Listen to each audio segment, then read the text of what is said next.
اللهم صل على سيدنا محمد وعلى آل سيدنا محمد. أعوذ بالله من الشيطان الرجيم. بسم الله الرحمن الرحيم. الحمد لله رب العالمين، والصلاة والسلام على سيد المرسلين وعلى آله وصحبه أجمعين. رب اشرح لي صدري ويسر لي أمري واحلل عقدة من لساني يفقه قولي. سبحانك لا علم لنا إلا ما علمتنا إنك أنت العليم الحكيم. ولا حول ولا قوة إلا بالله العلي العظيم. Kitab Penawar Bagi Hati, muka surat 8, baris yang ke-10 daripada bawah. Muka surat 8, baris ke-10 daripada bawah. Qala al-muallifu rahimahullahu ta'ala wa nafa'ana bi'ulumihi amin.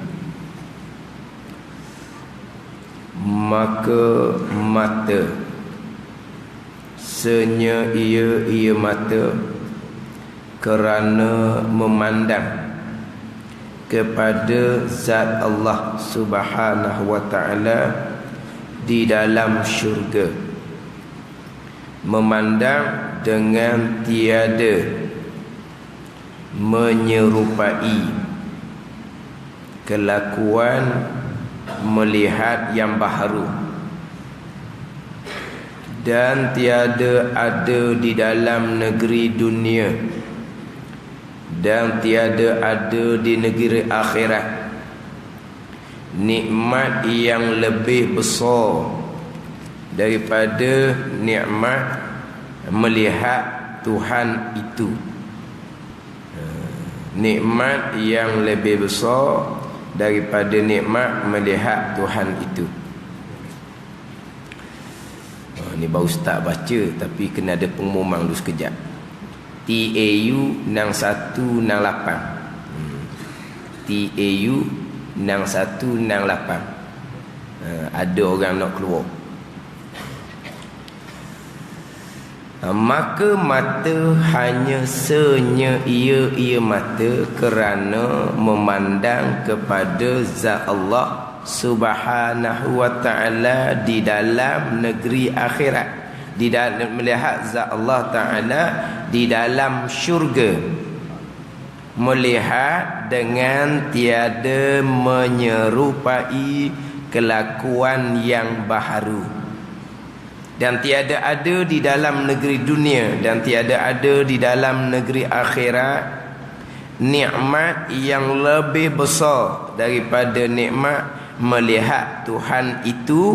Maka patut sangat bagi mata yang dinanti baginya, bagi mata dinanti di hari akhirat akan sebesar-besar nikmat, bahawa dipelihara akan mata dengan sehingga pelihara, dan dimulia akan dia akan mata sehabis-habis mulia, dan bahawa tiada dikotor akan dia akan mata, tiada dikotor akan dia akan mata. Tiada dikotor tu, jangan tiada doktor pula. Tiada doktor, dan bahawa tiada doktor akan dia. Ni kena pergi bedah mata selaput mata ni dah doktor. Tiada dikotor akan dia. Hak saya belajarnya kaf saya bagi depan. Tu. Sebab apa? Sebab kadang-kadang masa kita belajar, kita baca takkan doktor mesti dikotor pada masa kita belajar. Tapi di masa akan datang belum tentu lagi kita jumpa nak baca. Kadang-kadang satu-satu perkataan tu nak pukul tak kena, nak baca tu tak kena. Sebut kok tu tak kena, sebut kok ni tak kena. Ejaan lama tak kena. Akhirnya kadang-kadang orang hok dengar pula, orang hok ngaji ke gini ustaz bunyi dia, dia pun sebut baru tu. Jangan main yang kita kata Allah takkan tak boleh nak baca dikotor akan dia belum tentu. Saya bubuh kaf tu bagi depan. Dan bahawa tiada dikotor akan dia akan mata. Dikotor ni macam mana? Dengan memandang akan yang haram. Ini sambungan berkaitan dengan penjagaan mata. Anggota yang pertama daripada 7 anggota zahir yang wajib kita pelihara. Sebelum daripada kitab Penawar Bagi Hati nak membicarakan berkaitan dengan sifat-sifat yang datang ke atas hati kita, sama ada sifat yang mazmumah yang dicela pada syarak ataupun sifat mahmudah, sifat yang dipuji pada syarak. Sebelum nak membicarakan berkaitan dengan sifat hati, bicara berkaitan dengan anggota zahir terlebih dahulu. Yang pertamanya anggota mata. Daripada 7 anggota, pelihara mata dengan bahawa jangan melihat perkara-perkara yang diharamkan pada syarak. Kemudian di penghujung pembicaraan berkaitan dengan mata ni, diceritakan bahawa kita kena fikir tilik molek tiap-tiap anggota yang Tuhan jadikan di kita ni, dengan matanya, dengan telinganya, dengan lidahnya, kaki, tangannya tu, apakah pekerjaan yang sepatutnya dilakukan dengan anggota-anggota yang dijadikan oleh Allah Subhanahu wa ta'ala. Anggota ni semua Allah yang jadikan nikmat yang besar kepada kita. Nikmat mata, nikmat telinga, nikmat pendengaran, nikmat lidah, nikmat percakapan, nikmat kaki, tangan. Itu semua nikmat yang besar yang Allah Ta'ala jadikan. Jadi dengan nikmat yang besar ni, apakah pekerjaan yang sepatutnya, yang selayaknya kita lakukan dengan anggota-anggota yang Tuhan jadikan di tubuh kita. Kemudian anggota-anggota yang Tuhan jadikan di tubuh kita ni, apakah pekerjaan yang dinanti-nanti di hari akhirat. Hak dalam syurga ni, mata nak buat gapo, telinga nak buat gapo dalam syurga, lidah nak buat gapo dalam syurga, kaki tangan nak buat gapo dalam syurga. Ni. Jadi sebelum nak membicarakan apakah ni yang dinanti-nanti di dalam syurga tu, hak sekarang atas dunia ni, apakah pekerjaan yang sepatutnya, yang selayaknya dengan anggota-anggota yang akan di hari akhirat nanti. Ada perkara-perkara yang dinanti-nantikan bagi tiap-tiap anggota. Yang terdahulunya contohnya anggota kaki. Anggota kaki yang dinanti-nanti dari akhiratnya berjalan di dalam kebun syurga dan mahligai syurga. Itu hak dinanti-nanti bagi kaki. Tangan pula yang dinanti-nanti baginya nak capai buah-buahan syurga dan minuman syurga. Ni hak tangan dan anggota-anggota yang lain pun.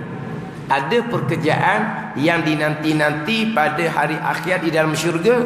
Jadi atas dunia ni kita kena jaga anggota-anggota ni dengan pekerjaan yang sepatutnya. Pekerjaan-pekerjaan yang sepatutnya dengan nikmat-nikmat anggota yang Tuhan jadikan. Tapi nak bicara sininya bab mata lah.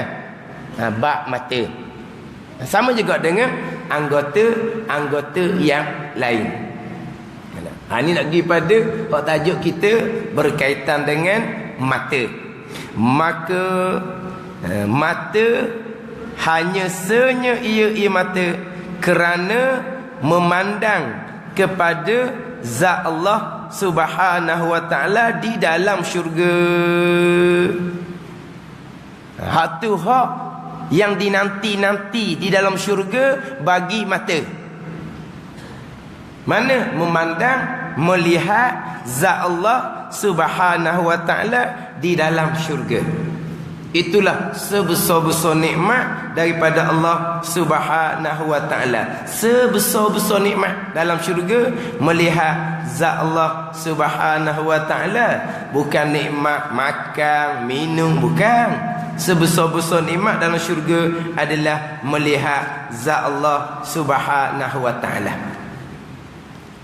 Itu sebesar-besar nikmat. Jadi atas dunia kena jagalah mata tu.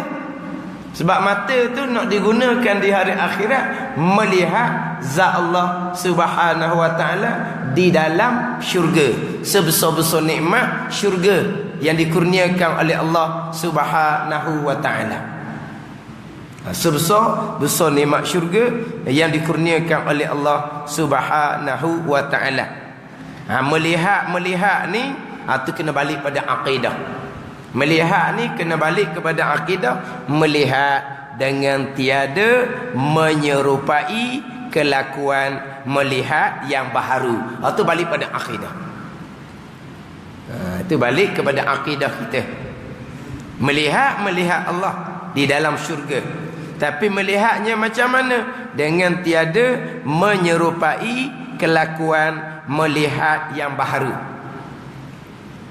Macam mana pesen kalau kita nak melihat makhluk? Melihat yang baharu ni melihat makhluk lah. Sebab yang baharunya makhluk Allah Subhanahu wa taala. Macam mana kita nak melihat perkara yang baharu, nak melihat makhluk Allah? Kita nak melihat makhluk Allah ni, mestilah makhluk Allah ni bertempat. Mestilah makhluk Allah ni ada jihad, ada arah, ada pihak. Kita nak melihat makhluk Allah, mesti makhluk Allah tu bertempat, duduknya di hadapan kita. Duduk di hadapan kita pula mesti kena ada jarak yang tertentu. Kalau jarak tu jauh sangat tak nampak, dekat sangat tak nampak juga. Dekat sangat tak nampak. Maka kita melihat perkara yang baru ni ada jarak yang tertentu. Tapi melihat Allah tiada menyerupai kelakuan melihat yang baharu. Ini pegangan kita. Sebab apa? Sebab Allah Ta'ala mukhalafatuhu ta'ala lil hawadith. Bersalahan Allah Ta'ala dengan perkara yang baharu. Kita nak melihat perkara yang baharu, bertempat. Allah tidak bertempat. Kita nak melihat perkara yang baharu, mesti ada duduk di hadapan kita. Allah tidak duduk di hadapan kita. Kita nak lihat perkara yang baharu, mestilah berbentuk berjisim, besar. Contohnya, Allah tidak berbentuk, tidak berjisim. Allah tidak besar. Kita nak melihat perkara yang baharu, mesti ada cahaya, mesti terang bahawa kita boleh melihat. Allah Ta'ala tidak ada cahaya. Ini mukhalafatuhu ta'ala lil hawadith. Lepas tu macam mana? Yang kita duduk fikir berkaitan dengan zat Allah Subhanahu wa ta'ala. Yang kita nak pegangnya, dapat melihat Allah Subhanahu wa ta'ala di dalam syurga. Dengan dalil Quran, dengan dalil hadis Nabi sallallahu alaihi wasallam. Ini akidah kita. Balik pada persoalan pegangan.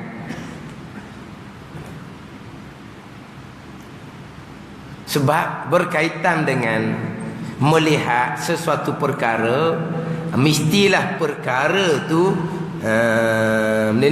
berbentuk, mestilah perkara tu ada di sebelah hadapan, jarak yang tertentu. Itu ada Allah Ta'ala memperlakukan seumpama tu. Itu adat yang Tuhan perlakukan di atas dunia. Dipanggil bitoriti jaril adah, atas jalan kebiasaan. Contoh kita kata, ni kita pergi luas sikit lah. Contohnya, kita nak mendengar. Adatnya, perkara yang kita nak dengar adalah perkara yang ada bunyi. Adat dia kita, kebiasaan dia kita. Nak melihat perkara yang berbentuk, perkara yang ada jarak dengan kita tu ghalib. Tapi dalam syurga Allah Subhanahu wa ta'ala, yang mana apa yang berlaku dalam syurga, nikmat-nikmat yang lain Bukan hanya nikmat melihat zat Allah Subhanahu wa taala.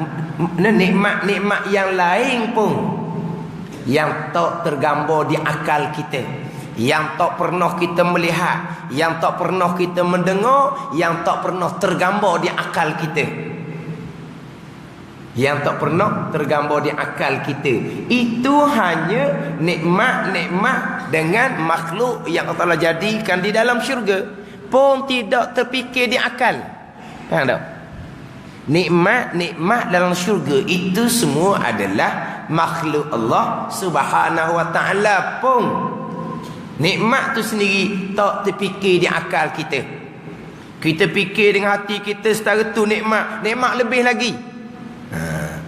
Itu nikmat syurga makhluk Allah. Ini melihat zat Allah. Macam nak capai di akal kita?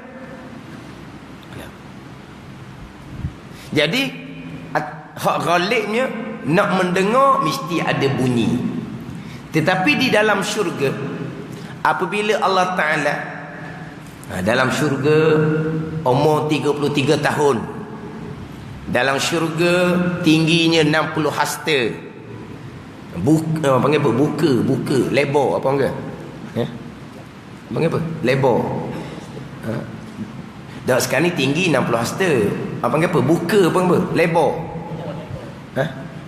Panjang. Bidang. Itu bidang kerja. Awak kerja bidang apa? Buka. Faham tak buka? Bukalah dah buka. Bukanya 7 hasta. Tingginya 60 hasta. Kemudian Allah Ta'ala tambahkan kekuatan pendengaran 10,000 kali ganda. Dengan kekuatan pendengaran yang ada dalam syurga, kekuatan penglihatan pun Allah Ta'ala gandakan 10,000 kekuatan. Apabila Allah Ta'ala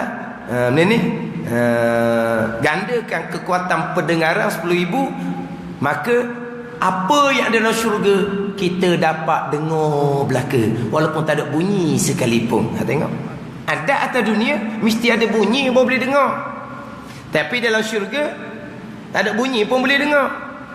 Itu pelik tu. Nak dengar ni perkara yang bunyi hak Tuhan buat ada atas dunia. Ni cerita hak sama-sama makhluk ni. Sama telah nak cerita berkaitan dengan zat Allah Subhanahu wa taala. Ini cerita makhluk ni. Mendengar nikmat-nikmat yang dalam syurga tu, dengar belaka. Sama ada bunyi ke tak ada bunyi ke, dengar belaka. Sebab Allah Ta'ala gandakan kekuatan pendengaran 10,000. Tetapi kalau kira akal kita, walaupun diganda pendengaran tu berapa ribu sekalipun, kurang-kurang benda tu ada bunyi juga, tapi bunyi slow-slow. Tapi benda tu tak ada bunyi langsung. Tak ada bunyi langsung. Kalau benda tu ada bunyi slow-slow, ataupun benda tu bunyi slow-slow, duduk jauh, tapi pendengaran pendengaran hak zaman itu tu, cerita orang putih tu, apa dia? Dia nyuk jauh dia dengar tu. Cerita apa? Dia dulu. Dia nyuk dia dengar jauh. Lepas tu dia nyuk dia nampak jauh. Apa dulu? Cerita putih dululah. Dia benda tu jauh, tapi dia nyuk dia dengar. Tak dengar. Hak nampak pula. Dia nampak jauh dia boleh nampak. Kan gitu. Maknanya benda tu ada bunyi. Tapi apabila kekuatan pendengaran digandakan, maka boleh bunyilah. Benda yang bunyi tu slow, duduk jauh. Tapi sekarang ni benda ni memang tak ada bunyi langsung, tapi Allah Ta'ala jadikan boleh mendengar dengan kekuatan pendengaran 10,000, walaupun benda tu asal tak ada bunyi sekalipun. Apa panggil apa tu? Menyalahi ada atas dunia. Ini cerita akhirat dalam syurga. Takkan nak sama dengan hak atas dunia. Hak dalam syurga ni, hak kita nak fikir di akal pun tak tercapai dah. Hak sama-sama makhluk Allah Subhanahu wa taala. Kena faham situ.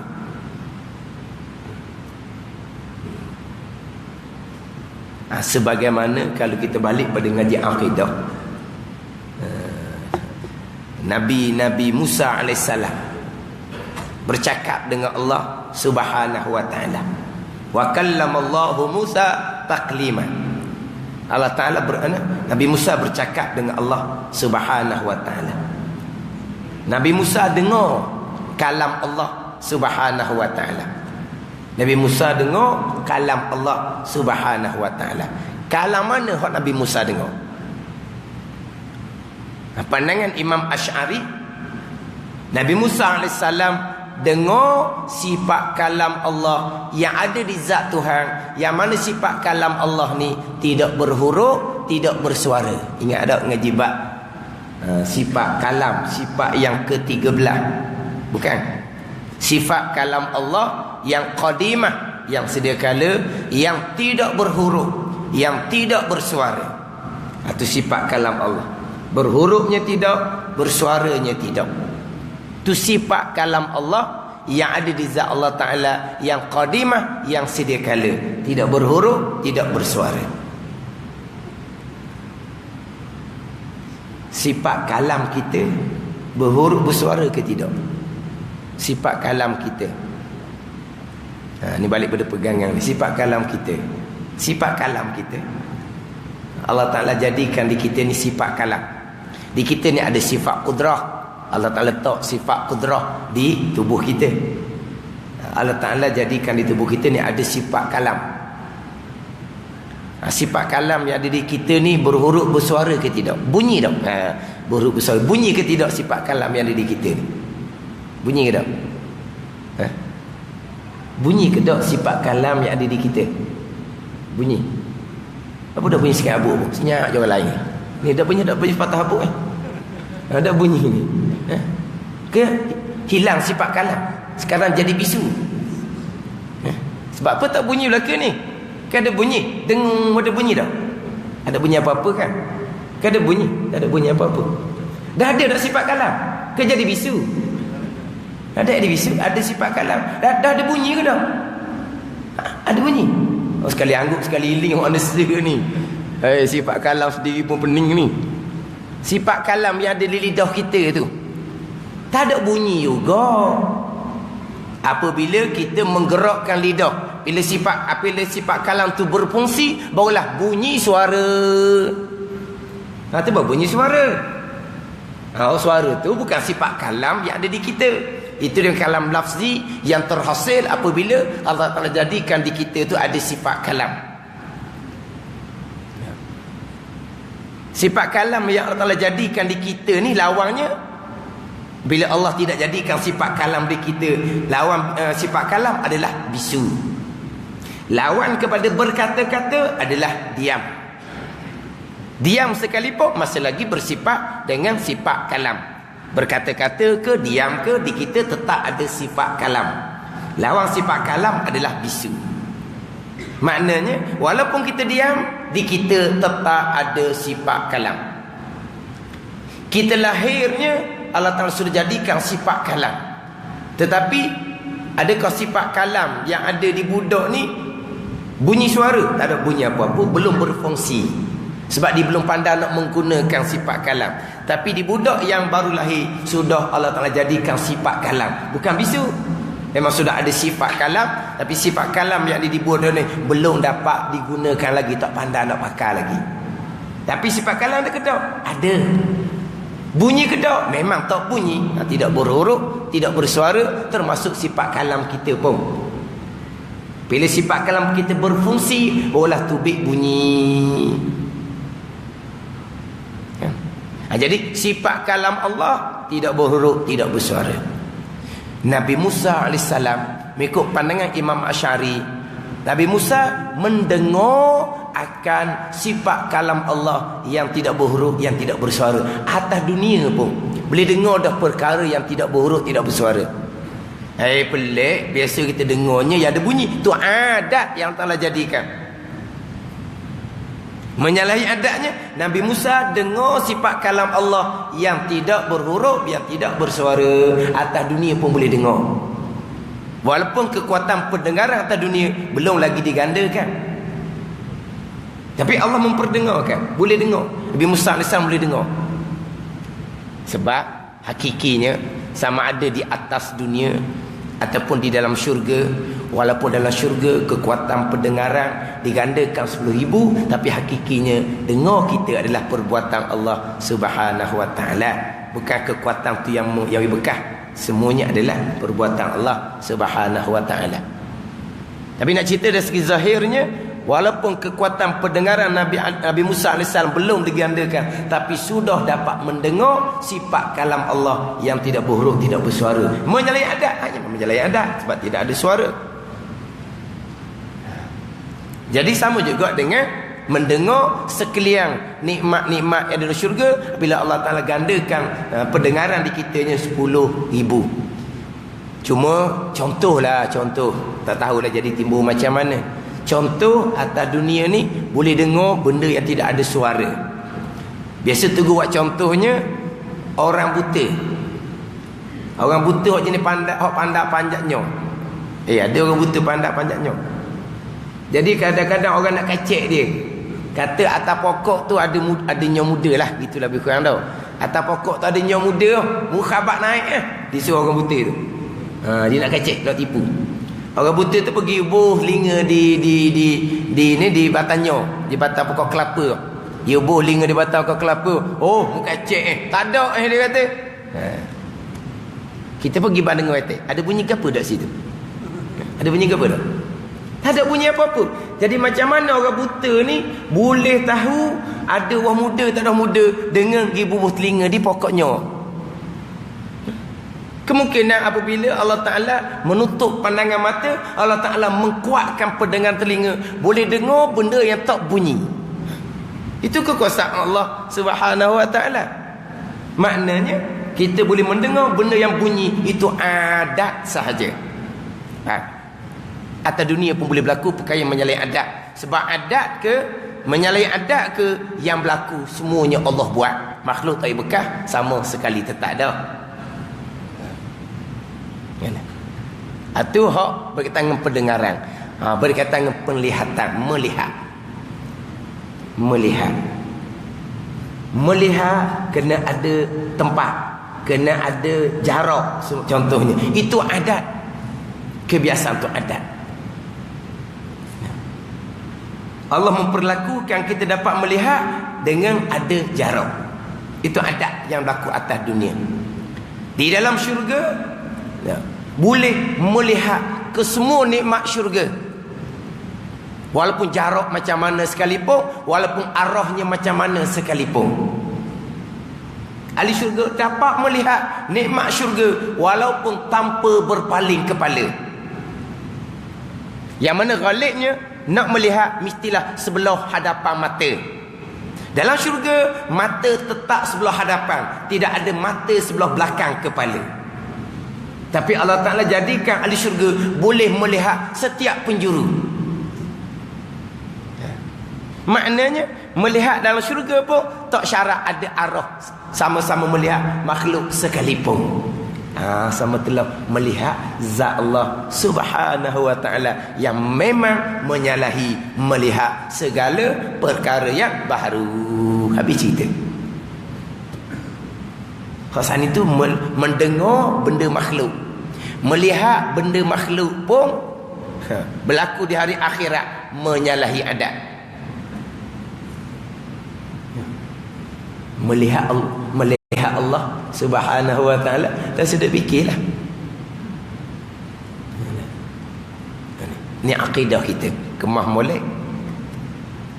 Melihat Allah ni lah. Puak-puak terpesong tengok. Dalam syurga boleh melihat Allah Subhanahu wa Ta'ala. Berarti Allah ada tempat. Kalau Allah tidak ada tempat, macam mana kita nak melihat Allah? Dewa Allah ni macam makhluk, macam melihat makhluk secara adat. Melihat makhluk secara adat. Walha melihat makhluk sendiri pun terkadang Allah boleh jadikan menyalahi adat.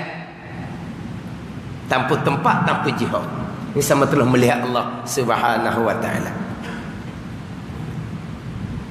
Tapi di manakah orang yang melihat Allah Subhanahu wa Ta'ala? Orang ni bertempat duduk dalam syurga. Orang ni, orang yang melihat Allah ni bertempat duduk dalam syurga. Nabi SAW melihat Allah pada malam Mi'raj. Nabi berada di Arash. Allah tidak berkait dengan tempat, tapi Nabi berada di Arash. Yang melihat Allah, orang yang melihat Allah ni ketika berada dalam syurga. Allah tidak berkait dengan tempat. Ini akidah kita. Kemah molek lah. Kalau nak pergi bab pegangan panjang pula jadinya. Tu balik molek ngaji molek. Bab pegangan kita ni. Ni. Sebab tu terkadang bila cerita bab Isra' Mi'raj, kita nak cerita pengajaran-pengajaran. Lepas tu nak cerita berkaitan solat yang diterima daripada Allah. Tapi mereka ambil bendanya, tengok Nabi naik ke Arash untuk melihat Allah. Mana Allah duduk atas Arash. You buat gitu. Tengok ahli syurga boleh melihat Allah. Mesti Allah kena ada tempat. Ni. Dia nak faham dia lain. Batu ayat summastawa 'alal arsy ar-rahman 'ala arsy istawa. Bermula Tuhan yang bernama Rahman istiwa atas arasy, atau balik pada jalan ahli sunnah wal jamaah, sama ada jalan salaf ataupun jalan khalaf. Tapi pegangan ahli sunnah wal jamaahnya, Allah tidak berkait dengan tempat, Allah tidak berkait dengan makhluk. Allah sebagaimana sebelum Allah jadikan apa-apa, begitulah Allah selama-lamanya. Sebelum Allah jadikan apa-apa, yang ada hanyalah Allah. Kana Allah wa lam yakun syai'un ghair. Ada Allah Ta'ala dan tidak ada sesuatu selain daripada Allah Subhanahu wa Ta'ala. Sebab yang ada qadim hanya Allah dan sifat-sifat kesempurnaan bagi Allah. Selain daripada Allah tidak ada. Ketika Allah belum jadikan makhluk. Jadi ketika Allah belum jadikan apa-apa, yang ada hanyalah Allah. Ada tempat bagi Allah. Nak tempat macam mana? Sebab yang ada hanyalah Allah, tempat pun tidak ada. Kemudian Allah ni sebelah atas, sebelah bawah, sebelah kanan, sebelah kiri, sebelah hadapan, sebelah belakang. Nak sebelah-sebelah macam mana? Tidak ada dua perkara. Kita nak timbul atas, bawah, kanan, kiri, depan, belakang ni kena ada dua benda. Bila ada dua benda, timbullah benda tu duduk atas, benda tu duduk bawah. Benda tu duduk belah kanan, benda satu lagi duduk belah kiri. Maka timbullah jihad, timbul arah. Tapi yang ada hanyalah Allah. Maka tidak timbul atas, bawah, kanan, kiri, depan, belakang, dekat, jauh, tak timbul. Gerak, diam pun tak timbul. Begitu Allah sedia kala, begitulah Allah selama-lamanya. Allah tidak terubah, Allah tidak terkesan, Allah tidak ambil manfaat daripada makhluk yang Allah telah jadikan, termasuk arasy sendiri. Tuhan kitanya alhamdulillahi rabbil alamin. Ini ummul Quran, Fatihah. Akidah kita alhamdulillahi rabbil alamin. Segala puji bagi Allah, Tuhan yang mengatur, yang mentadbir, yang menyusung sekalian makhluk Allah Subhanahu wa taala. Alam termasuk arasy itu sendiri adalah alam. Allah Rabb bagi arasy. Arash, alam adalah marbuk bagi Allah, yang diatur, yang disusung, yang ditadbir Allah, bukan tempat bagi Allah Subhanahu wa taala. Sebab alam ni makhluk termasuk arash. Allah Rabbil alamin. Allah Rabb, alam adalah marbuk bagi Allah, yang diatur, yang disusung oleh Allah, bukan tempat bagi Allah, bukan Allah ambil manfaat daripada makhluk yang telah jadikan. Ini akidah kita. Dalam hadis Nabi sabdanya, Rabbus samawati wal ard wa rabbul arsyil azim. Rabb yang mengatur langit dan bumi. Rabb bagi arasy yang agung. Arasy yang agung ni adalah marbuk bagi Allah, bukan tempat bagi Allah. Itu ayat Quran tu, summastawa 'alal arsy. Ayat Quran tu kata Allah duduk atas arasy. Itu bukan ayat Quran yang kata, itu mereka yang terpesong yang kata. Ayat Quran hanya istiwa 'alal arsy. Itu akidah Quran. Istiwa 'alal arsy. Apa makna istiwa 'alal arsy? Ulama terdahulu serah makna kepada Allah. Sebab istiwa dalam bahasa Arab ni ada belas makna. Di antara makna istiwa adalah duduk. Itu di antara makna istiwa. Tapi ulama salaf tidak terjemah dengan makna duduk. Apa makna sebenar? Serah kepada Allah Subhanahu wa taala. Itu jalanan salaf. Jalanan ulama. Kemudian khalaf, Allah Ta'ala menguasai, Allah Ta'ala memiliki. Arash, bukan arash tempat bagi Allah Subhanahu wa taala. Simple saja. Macam mana Allah? Macam mana Allah sebelum Allah jadikan apa-apa, begitulah Allah selama-lamanya. Sebelum Allah jadikan apa-apa, arash Allah belum buat, syurga Allah belum buat, neraka Allah belum buat, langit bumi Allah belum buat, yang ada hanyalah Allah. Begitu Allah, begitulah Allah selama-lamanya. Itu akidah kita, simple saja.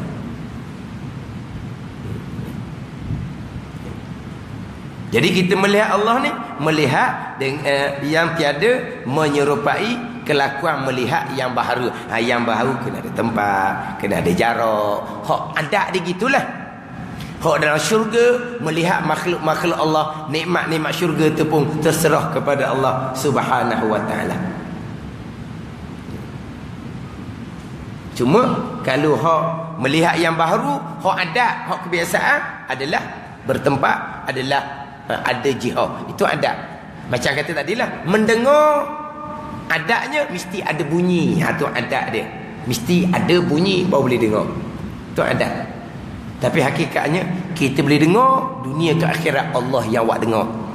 Kita boleh melihat dunia dan akhirat, Allah yang buat lihat.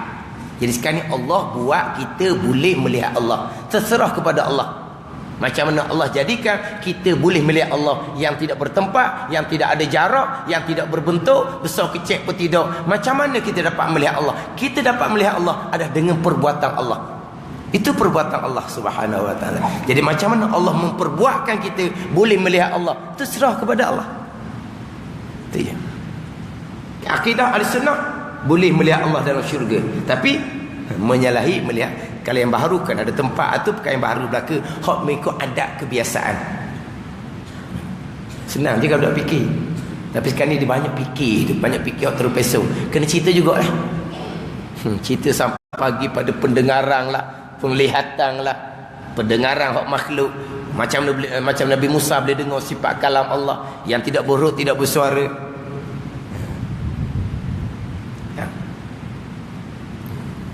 Itu balik pada pegangan lah. Dengan tiada menyerupai kelakuan melihat yang baharu. Dan tiada ada dalam negeri dunia, dan tiada ada dalam negeri akhirat nikmat yang lebih besar daripada melihat, nikmat melihat Tuhan itu. Itulah nikmat yang paling besar sekali. Nikmat yang paling besar sekali melihat zat Allah Subhanahu wa taala. Kemudian melihat tu berapa kali, kekerapannya macam mana, itu bergantung kepada kedudukan masing-masing di dalam tingkatan syurga yang ada 7 tingkatan. Tingkatan, betul? 7 betul. Tingkatan ni macam tingkatan 1, tingkatan 2 dah. Kena betul sebutan. Ya, syurga ada 3 lapis. 3 lapis. Jadi kekerapan melihat Allah bergantung kepada syurga hak lapis mana. Yang dapat melihat Allah hanyalah di kalangan orang-orang yang beriman. Orang kafir sama sekali tidak dapat melihat Allah Subhanahu wa taala. Walaupun ada pandangan dhaif mengatakan bahawa orang kafir dapat melihat Allah 1 kali. Itu pandangan dhaif. Melihat Allah 1 kali, kemudian tak leh-leh dah nak melihatnya, maka tidak dapat melihat Allah semula ni. Sebesar-besar ni, seberat-berat seksaan, lebih berat seksaan daripada seksaan neraka lagi. Lagi kat tu pulau. Jadi melihat Allah sekali, kemudian tak boleh tengok-tengok pakai sudah. Seksaan tak boleh tengok semula ni lebih terseksa daripada seksaan api neraka Allah Subhanahu wa taala lagi. Itu pandangan tak. Dia kata ada sekali boleh melihat, tapi bukan melihat sebagai nikmat lah. Sebab apa? Sebab lepas tu tidak boleh melihat, maka terseksa ruginya dia, menyesalnya dia. Terseksa rugi menyesal, lebih terseksa daripada neraka lagi. Ini di hari akhirat. Atas dunia yang dapat melihat Allah dengan mata hanyalah Nabi SAW pada malam Isra' dan Mi'raj.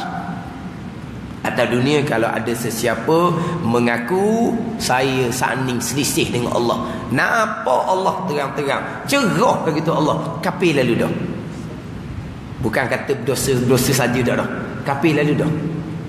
Selisih dengan Allah saat ni. Besar Allah cerah molek Allah, comel pula. Kilat dia kata. Kafir lalu dah. Bukan setakat dosa-dosa besar dah. Kafir tu. Sebab apa? Dapat melihat Allah di atas dunia sebelum daripada mati. Hanyalah Nabi sallallahu alaihi wasallam di malam Isra dan Mi'raj, Nabi Musa alaihi salam. Kalimullah, bercakap dengan Allah. Hanya bercakap, tapi sampai ke sudah tidak dapat melihat Allah Subhanahu wa taala. Nabi Adam AS tidak pernah melihat Allah. Jibril AS tidak pernah melihat Allah Subhanahu wa taala. Kesemua tu dapat melihat Allah di dalam syurga. Kemudian di mahsyar dapat melihat Allah ke dia, itu khilaf ulama. Atau dunia tidak ada dapat melihat. Yang dapat melihat Allah hanyalah Nabi sallallahu alaihi wasallam, melihat dengan basar, melihat dengan mata lendir pada malam Mi'raj. Apabila sebesar-besar nikmat ada melihat Allah, maka patut sangat bagi mata yang dinanti-nanti baginya di hari akhir dalam syurga tu akan sebesar-besar nikmat ni, bahawa dipelihara akan mata dengan sehingga-hingga pelihara sungguh-sungguhlah, jaga sungguh-sungguhlah, dan dimuliakan dia akan mata sehabis-habis mulia. Nak muliakan mata, jangan tengok perkara yang diharamkan, dan bahawa tiada dikotor akan dia, tiada dicemarkan akan mata, tiada dikotor ni dengan memandang akan yang haram. Sebab apa? Dalam syurga nak melihat Allah Subhanahu wa taala sebesar nikmat yang ada dalam syurga. Ini cerita bab mata. Anggota-anggota lain pun sama. Nak dengar nikmat syurga, nak dengar Nabi Daud AS mengaji Quran, nak dengar Nabi Muhammad sallallahu alaihi wasallam baca Quran, jaga pendengaran. Begitu kau dengar anggota-anggota yang lain nak dapat nikmat syurga, kena jaga anggota-anggota itu dengan perkara yang sepatutnya, dengan nikmat kurnia Allah. Semua tu nikmat belaka anggota yang ada di tubuh badan, nikmat yang dikurniakan oleh Allah Subhanahu wa taala. Kita kena guna untuk pekerjaan yang sepatutnya untuk kita dapat pekerjaan yang dinanti-nanti di dalam syurga Allah Subhanahu wa taala. Wallahu alam. Fasal yang kedua pada menyatakan telinga. Anggota pertama mata, anggota kedua telinga. Wallahu a'lam. Bismillahirrahmanirrahim. Alhamdulillahirabbil alamin, wassalatu wassalamu ala sayyidil mursalin wa ala alihi wa sahbihi ajma'in. Allahumma iftah alaina futuhal arifin. Allahumma allimna ilma aqdamin wa fahhimna famas sabiqin warzuqna riqat talibin. Allahumma zidna ilman wa alhiqna bis salihin. Wa sallallahu ala sayyidina Muhammad wa ala alihi wa sahbihi wa sallam. Walhamdulillah rabbil alamin.